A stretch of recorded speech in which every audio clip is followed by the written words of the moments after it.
புதுக்கோட்டை அசோக் நகர் பகுதியில் புதிதாக திறக்கப்பட்டுள்ள தனியார் மதுபான கூடத்திற்கு எதிராக சாலை மறியலில் ஈடுபட்ட மார்க்சிஸ்ட் கம்யூனிஸ்ட் கட்சியினரை போலீசார் வலுக்கட்டாயமாக இழுத்துச் சென்று கைது செய்ய முயன்றதால் இரு தரப்பினருக்கு இடையே கடும் தள்ளுமுள்ளு ஏற்பட்டது. அது தொடர்பான காட்சிகள்.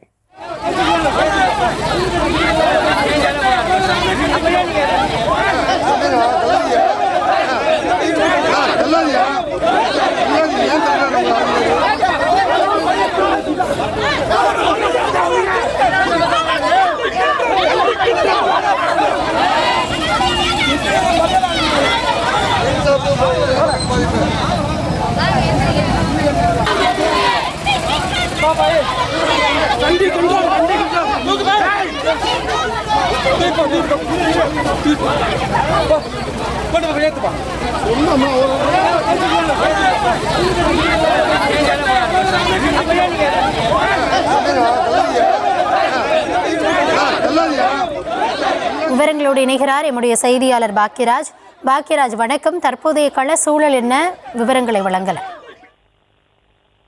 புதுக்கோட்டை மாநகராட்சி பகுதியில் ஏற்கனவே அரசு 7 மதுபான கடைகள், ஒரு இலை மதுபான கடை, நட்சத்திர வண்டிகள் செயல்படும் எப்பல் 3 மதுபான கடைகள் என உள்ளிட்ட மதுபான கடைகள் செயல்பட்டு வரும் நிலையில் மணமயில் மன்றம் என்ற பெயரில் எப்பல் 2 மதுக்கடைகளுக்கு மாவட்ட நிர்வாகம் அனுமதி கொடுத்து ஆங்காங்கே திறக்கப்பட்டு வருவதாகவும், ஏற்கனவே 2 கடைகள் திறக்கப்பட்டுள்ள நிலையில் தற்போது 3வதாக புதுக்கோட்டை மாநகராட்சிக்கு உட்பட்ட அசோக் நகர் பகுதியில் மணமயில் மன்றம் என்ற பெயரில் எப்பல் 2 மதுபான கடை திறக்கப்பட்டுள்ளது.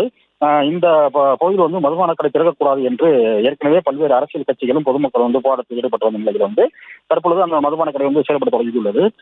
இந்த நிலையில் மார்க்சிஸ்ட் கம்யூனிஸ்ட் கட்சி சார்பில் எப்பல் 2 மதுபான கடையை மூட வலியுறுத்தி 100க்கும் மேற்பட்டவர் புதுக்கோட்டை அருணகிரி சாலையில் மதுபான கடை முன்பு ஆர்ப்பாட்டத்தில் ஈடுபட்டனர்.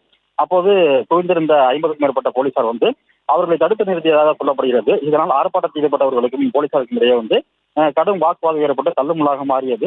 இதையடுத்து போராட்டத்தில் ஈடுபட்டவர்களை போலீசார் குண்டுக்கட்டாக தூக்கி கைது செய்ய முயன்றனர். இதனால் மேலும் பரபரப்பான சூழல் நிலவியது. அப்போது ஆர்ப்பாட்டத்தில் ஈடுபட்டவர்கள் காத்திருப்பு போராட்டத்தில் ஈடுபட முயன்றால் பெரும் பதற்றம் நிலவியது.